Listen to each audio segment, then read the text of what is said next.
화폐의 현재 가치를 왜 해주는지 한번 좀 볼게요. 현재 가치 평가. 화폐의 현재 가치 평가를 왜 해주는지 얘기를 좀 해보겠습니다. 이자까지는 알았으니까. 화폐의 현재 가치 평가를 왜 해주는지 볼게요. 자, 이런 거래가 있다고. 이런 거래. X1년, X2년인데 내가 이때 만약에 물건을 판매하면 이때 판매하면 100원을 수령해야 된대요. X1년 초에 물건을 판매하면 100원을 수령해야 된대.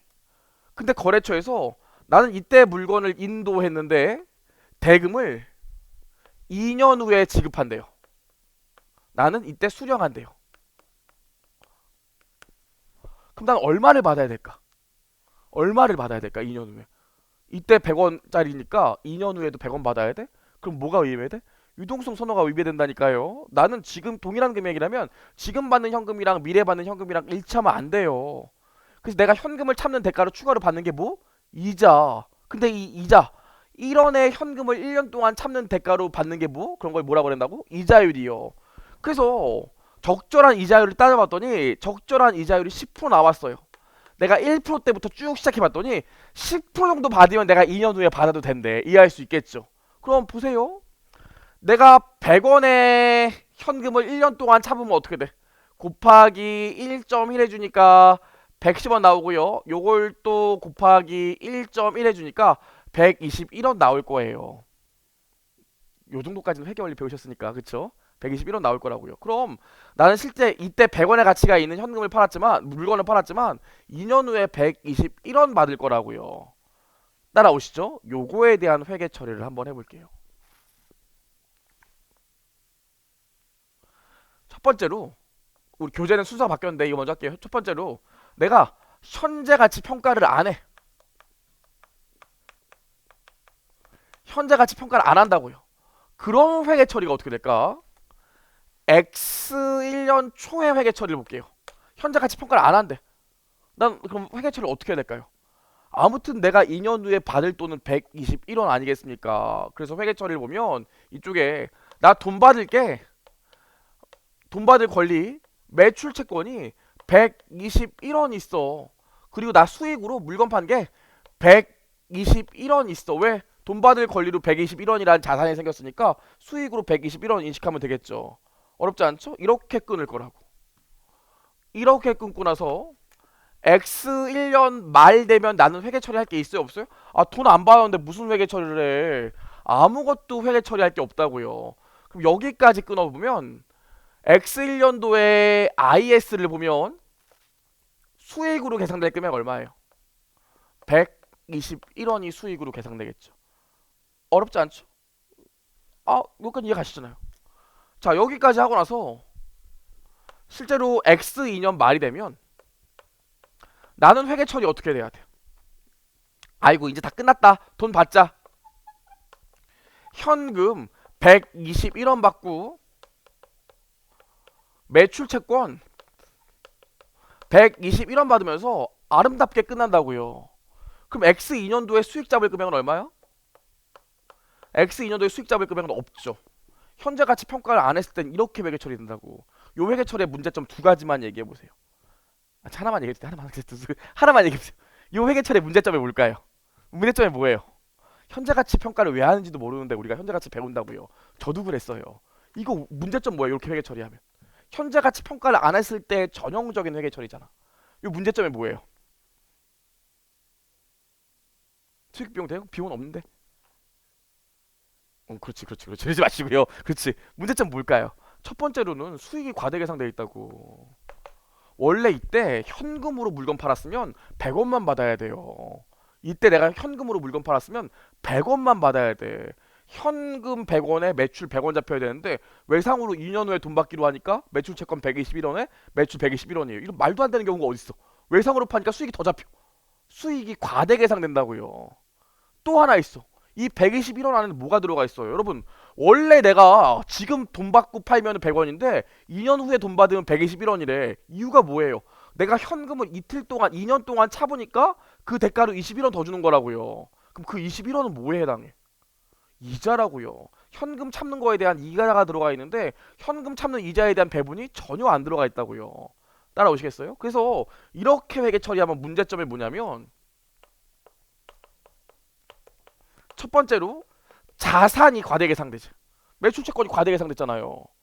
그쵸? 또 뭐가 상대했어? 수익이 과대계상된다고요. 아니 무슨 돈 안 받는 돈 안 받는 경우가 돈 받는 경우보다 더 수익이 커? 말이 돼? 동일해야지. 두 번째로 뭐예요? 수익의 기간별 배분이 안 된다고요. 이렇게 회계 처리하면. 그쵸?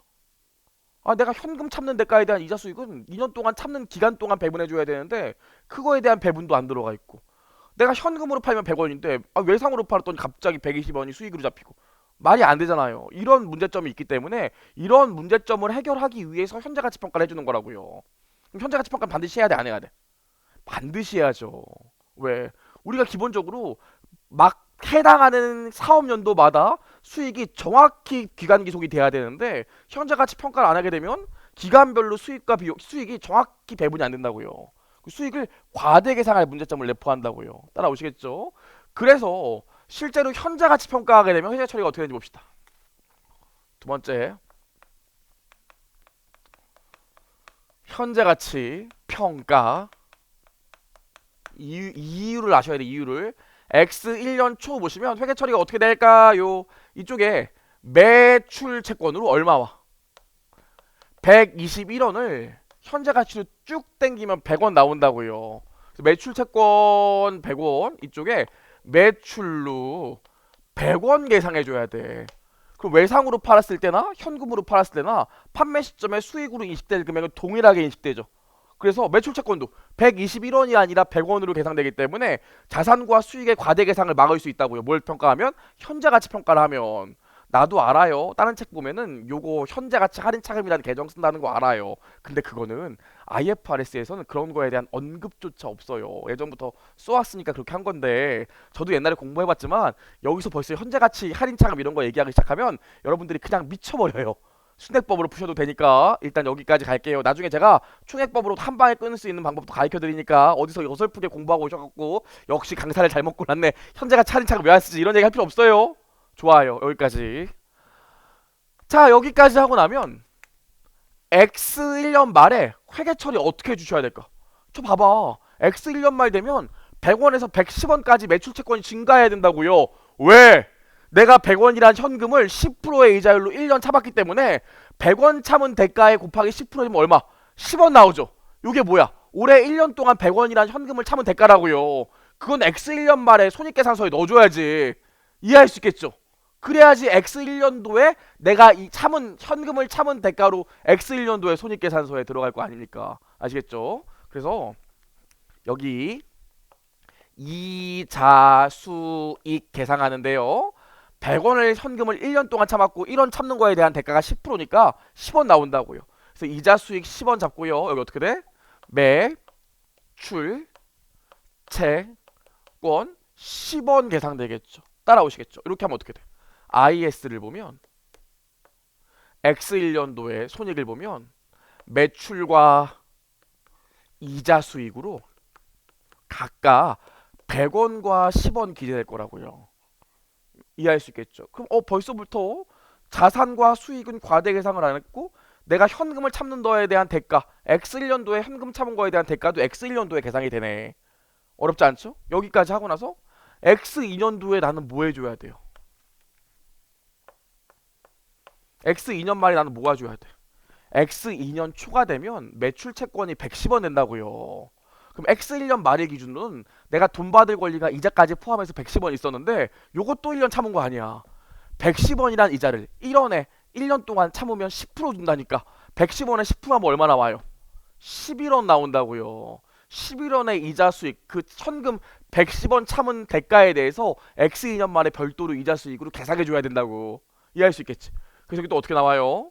이자 수익으로 11원 매출 채권으로 11원 나오게 됩니다.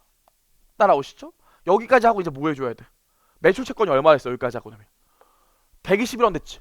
내가 실제로 받을 돈도 얼마야? 121원. 그래서 현금 121원 받고 매출 채권 121원 받고 아름답게 딱 끝난다고요. 그럼 이렇게 되면 어떻게 돼? 손익계산서에 X2년도에 손익계산서에 이자 수익만 11원 남게 되니까 와, 현재가치 평가를 안 했을 때는 X1년도에 수익으로 121원 계상됐는데 매출로 현재가치 평가를 하니까 매출도 딱 100원만 계상되게 되고 내가 그 시점에 판매 시점에 현금 받았을 때랑 동일한 금액이 매출로 계상되게 되고 나머지 21원은 내가 현금 차금 대가인데 현금 차문 대가를 X1년과 X2년 동안 기간별로 배분해 주니까 정확히 손익 보고도 가능하다고요. 이 이유 때문에 반드시 현재가치 평가를 해야 돼요. 현재가치 평가는 필수 사항이에요, 선택 사항이에요? 필수 사항이라고. 그래야 기간별로 정보 이용자에게 정확한 손익을 보고할 수 있어요. 따라올 수 있겠죠. 물론 이 손익계산서 같은 경우, 이 현재가치 평가 같은 경우에도 이런 경우 있어요. 이 현재가치 평가 같은 경우에도 뭐는 안 해줘. 여기가 1월 1일이고 여기가 12월 31일이라서 1년 이내 돈을 받는데, 지금은 2년이지만 1년 이내에 돈을 받는데 이런 경우에 현재가치 평가를 할 필요가 있을까 없을까? 어차피 X1년도에 거래가 1년 안에 거래가 종결되기 때문에 굳이 이걸 매출이랑 이자 수익으로 나눌 필요가 없어요. 실익이 없다고. 얘처럼 한 2년 이상 기간별로 배분해주면 모르겠는데 1년 이내에 결판이 나는 건 실익이 없어요. 그래서 단기 채권 같은 경우에 현재가치 평가를 안 해주기도 합니다. 이해할 수 있겠죠? 당연한 소니까. 좋아요. 우리 여기까지 해서 이자라는 건 왜 계상해? 유동성 선호 때문에 이자라는 걸 계산하고 요 이자를 이용해서 현재가치 평가를 해줘야지만 자산 수익의 과대 계상을 막고 수익의 기간별 배분을 정확히 해줄 수 있다는 걸 알았어요. 그래서 우리가 현재가치 평가를 왜 해줘야 되는지까지 알았다고.